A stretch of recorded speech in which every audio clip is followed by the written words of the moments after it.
Hello, this is my Vietnam era military watch.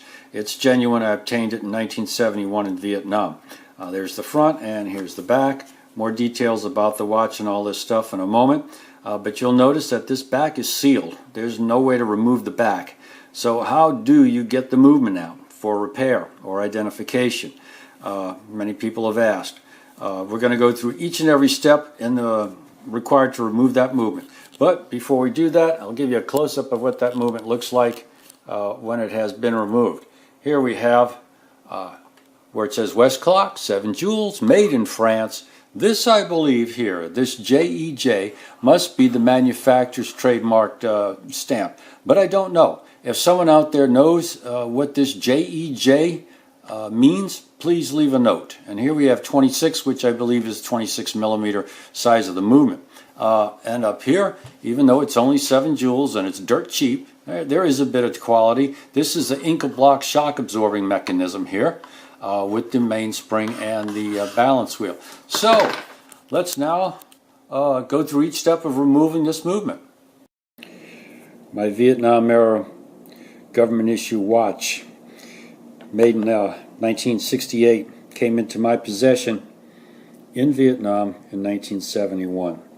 So this should be genuine inside. It's a disposable watch, so there's no way to take the movement out of the back. It has to be removed from the front. And the tools that you'll need to do it are the tiny little tweezers there, and then this device, which is a crystal remover. You'll notice it has about 12 little prongs or fingers on the front, and you'll see it in operation now.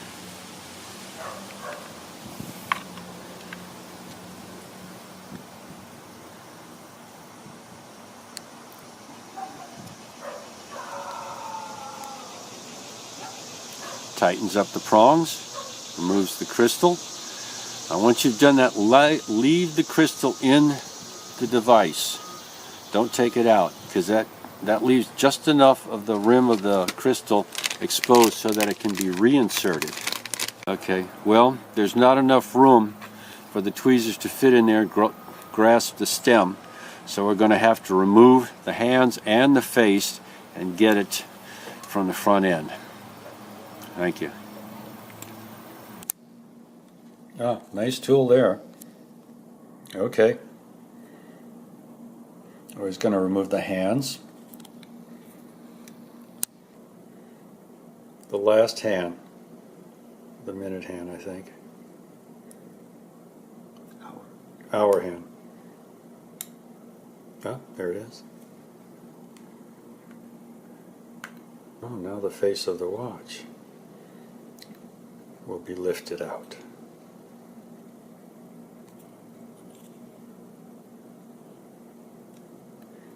Gently pry away from the edge. Okay. Okay. Turning the crown moves the little gears that operate the minute and hour hands there. You can see them actually moving. There it is. Now it's pushed in. That would be for winding right now. Okay. Grasp the stem with the little tiny tweezers.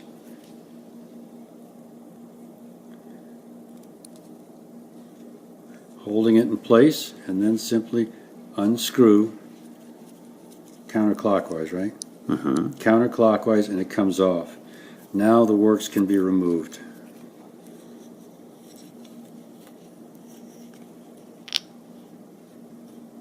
Yes, and you can read, it says West Clock. And it says some other, West Clock 7 jewels. France. Does that say France on the bottom? I can't see it. Yes, it says France. Do it. This part right here? Yeah. The red jewel with the 2 little strips going across. Those are actually a little spring that holds that cap jewel, the red cap jewel there, and that's the shock absorbency of the watch itself. And watches that, when you see the word Incablock, that's an Incablock system. It stops the balance wheel here, the part that's always in motion, and the most delicate. It gives it some shock resistance.